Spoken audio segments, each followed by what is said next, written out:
I like working with illusions. I like working with shadow and light and movement, and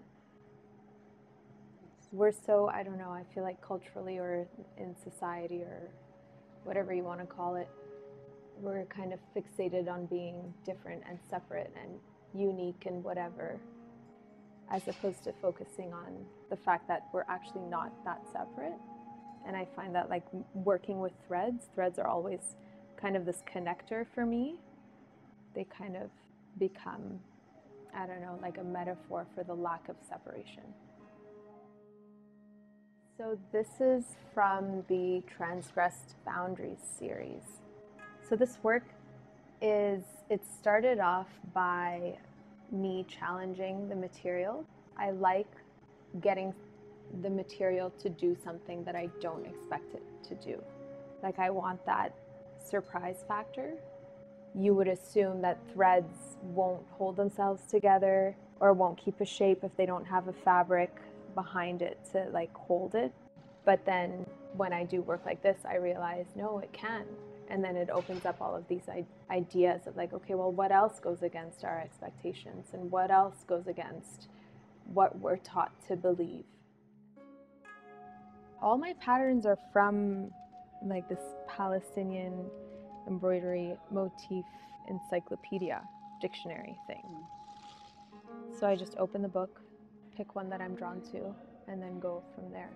For this work, I wanted to pick a motif that looked clearly like it was being cut in half.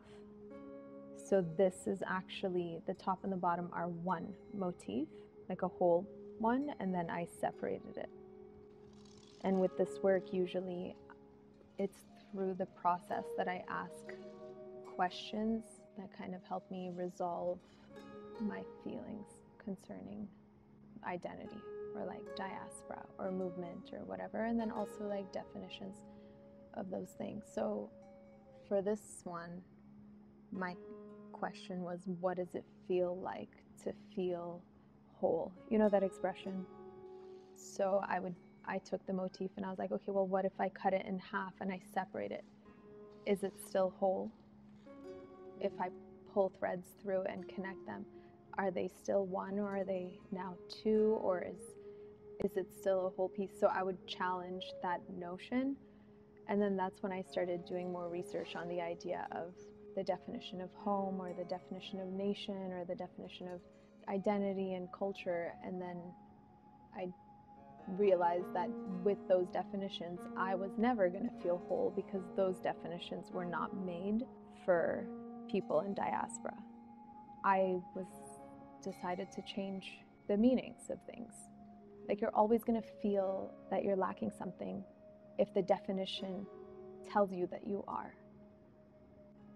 So if you're taught that home is this, and you don't have those characteristics, then you don't feel at home just by default. But if you change the definition, then you don't have that problem anymore.